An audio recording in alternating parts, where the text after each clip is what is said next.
আসসালামু আলাইকুম দর্শক, একটি নির্মম কাহিনী।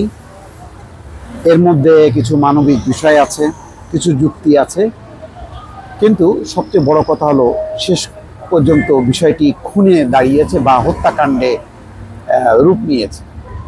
সেই কারণে হয়তো বেশি যুক্তি খোঁজা যাবে না, কিন্তু ঘটনা ঘটেছে।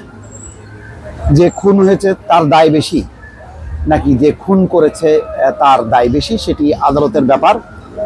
খুনকে অবশ্যই, হত্যাকে অবশ্যই সমর্থন করা যাবে না, কিন্তু পরিস্থিতিটা বোঝার জন্য দর্শক আমি বিষয়টি আনছি। একটি অসম প্রেমের কাহিনী যেটি তুলে ধরেছে প্রথম আলো।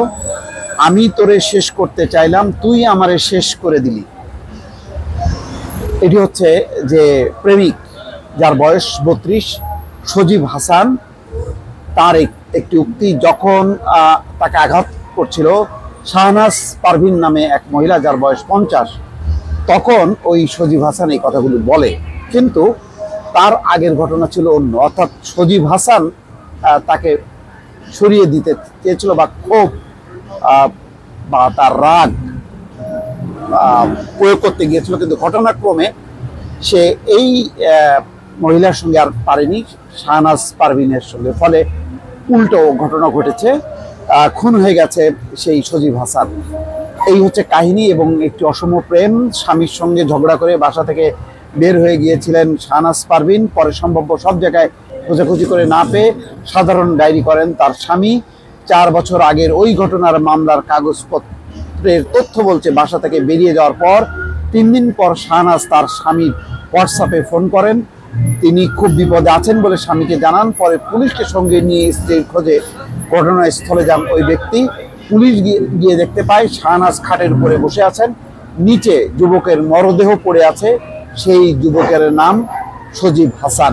তিনি একটি পরিবহন কাউন্টারে কাজ করতেন। এই হত্যার ঘটনায় ওয়ারী থানায় মামলা হয়। সেই মামলায় শাহনাজকে অভিযুক্ত করে 2021 সালের 31শে জুলাই আদালতে অভিযোগপত্র জমা দেয়। এই মামলার 4 বছর ধরে শাহনাজ কারাভোগ করছেন। মামলাটি ঢাকার বিশেষ জজ আদালতের সাথে বিচারাধীন। গ্রেপ্তারের পর শাহনাজ আদালতে স্বীকারোক্তিমূলক জবানবন্দি দেন। সেখানে উঠে এসেছে কেন তিনি সজীবকে খুন করেছেন, কিভাবে সজীবের সঙ্গে তার পরিচয়, তাদের মধ্যে কত বছরের সম্পর্ক, সেসব তথ্য পর্যালোচনা করে দেখা যাচ্ছে যে বুটিক ব্যবসায়ী শাহনাজ স্বামী ও 2 মেয়েকে নিয়ে রাজধানীর ওয়ারী এলাকায় বসবাস করতেন। তার কলেজ পড়ুয়া ছোট মেয়েকে নিয়ে তিনি ক্লাস শেষে বাসায় নিয়ে আসতেন। কলেজের সামনে সজীব নামের এক যুবককে প্রায় তিনি দাঁড়িয়ে থাকতে দেখতেন। একদিন দুজনের পরিচয় হয়। পরে দুজনের মধ্যে মুঠোফোন নম্বর বিনিময় ও কথা বলা শুরু হয়। ধীরে ধীরে তাদের মধ্যে সম্পর্ক গড়ে ওঠে। সম্পর্ক গড়ে ওঠার কিছুদিন পর থেকে শাহনাজের স্বামী ও মেয়েদের সব বলে দেবে এমন ভয় দেখিয়ে সজীব তার কাছ থেকে টাকা পয়সা নিতে শুরু করে। তারপরে সজীব কাছাকাছি একটা জায়গায় একটা বাসা ভাড়া নেয়। সেই বাসায় ওই শাহনাজকে নিয়ে উঠতে বাধ্য হয়, অথবা শাহনাজকে সপ্তাহে 2 দিন সেখানে আসতে হয়। এবং সেখানে শাহনাজ নিজের পরিচয় দেন সাদিয়া আক্তার মৌ নামে। বলেন যে তিনি পুলিশের চাকরি করেন। এই হচ্ছে পরিস্থিতি। এবং বাসার সমস্ত ভাড়া পরিশোধ করে ওই শাহনাজ বেগম, আর বাসায় নিয়মিত থাকতেন সজীব। শাহনাজকে স্ত্রী পরিচয় দিয়ে সজীব তার গ্রামের বাড়িতেও নাই, কিন্তু গ্রামের বাড়িতে শাহনাজ বেগমের বয়স দেখে বিষয়টি তারা সম্পর্ককে মেনে নেননি।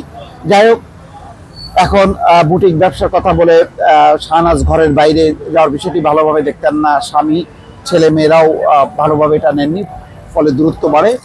পরে বুঝতে পেরে শাহনাজ ফিরে আসতে চেষ্টা করে, কিন্তু সজীব তাকে ফিরে আসতে দেয়নি এবং তাকে প্রেশার করতে থাকে টাকা পয়সা দেওয়ার জন্য। স্বর্ণালঙ্কার এবং টাকা পয়সা তাকে দিতে হয়।